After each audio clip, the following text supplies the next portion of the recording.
Welcome back. I have another request for a tutorial from A Monsoon of Babies. Well, a sort of request. They asked a question and I thought about making it into a video anyway, so here we go. For those visual learners out there, it should be helpful. They were looking to get a dynamic impulse receiver with value for the data type of color. And I felt simultaneously bad that both my public folder, which I'll show you in a moment, that has most of those in it, did not contain a color one. And secondarily, that I didn't have a tutorial demonstrating how to build your own, because I can't cover every data type because there are so many. So I thought I'd go back over dynamic impulse receivers with value. I do cover them in my dynamic impulse video. I'll go over them briefly in this one just as well, but check the video description for a link to that previous video. I'm going to go over to Smooth POV, and I'm going to equip my developer tooltip, and I'm going to go ahead and open up the node menu. As with my previous video I recorded today, this is the first day with the new radial menus. Do bear with me. If you have any questions about radial menus, the old ones, the new ones, please do let me know. I'll help you out. So inside the flow folder within the node menu is the dynamic impulse receiver with value node. And when you spawn this in, you'll see it starts off with a pink value, which is not useful. It's also not useful because you can't dynamically set it to be the appropriate value. It's just actually not usable from the node menu. You need to make your own. Luckily, I've made my own and I've put them in my public folder. So if I go to my inventory and go inside my public folder and make it public, you'll see inside my public folder there is a logics folder. Within that there's a folder called dynamic receivers, and within that there's all the dynamic receivers that you could need. They're usually named with the data type in triangular braces so you can figure it out, but you can also tell by the color of the bottom of the node. I'm going to go ahead and spawn in a defloat, and we'll set up a simple circuit in Logix to show how it's used. So here I'm going to go ahead and grab the developer tooltip, and I'm going to set a tag. So dynamic impulses have a tag. So we're going to just call this potato.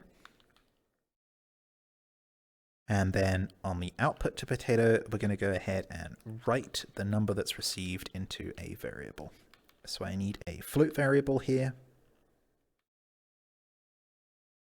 that we're going to write into, and we're going to take this. So now when I send a dynamic impulse, and do check the dynamic impulse tutorial below that's linked in the video description if you're not sure, it will send a dynamic impulse with a value that will be picked up by this dynamic impulse receiver and written to this float variable, which I'll then pull a display node on.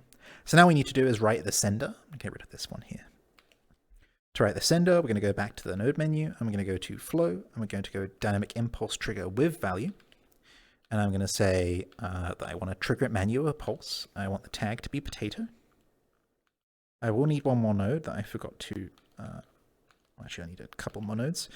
And then we're going to need a place to target it. As this is just a simple setup within a world, I'm going to use the root slot. Please don't use this if you can avoid it when dealing with dynamic impulses, as there are performance implications. And then I'll also need a value, so I'm going to go input and then float. And then I will chuck this in. And now when I hit this, I'm going to set this to a value, let's say 45. When I hit pulse on this, you'll see we've now got it over here. I'm going to pull a display for that impulse as well so you can see it come through. So there you go, 45.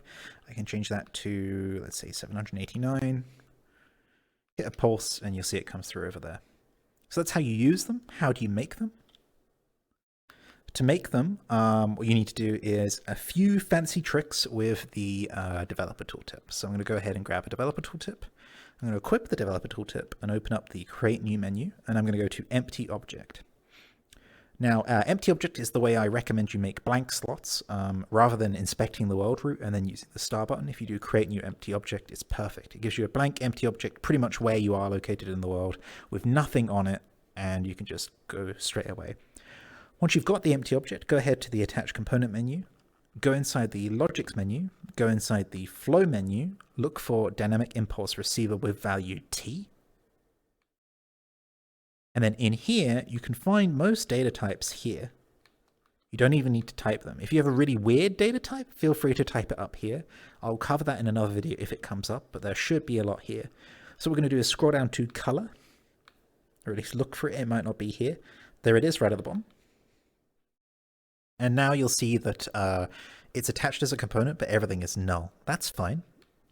What we're going to do here is we're going to go to the empty object and we're going to rename it to dColor. This is just how I name them. You can name it whatever you want.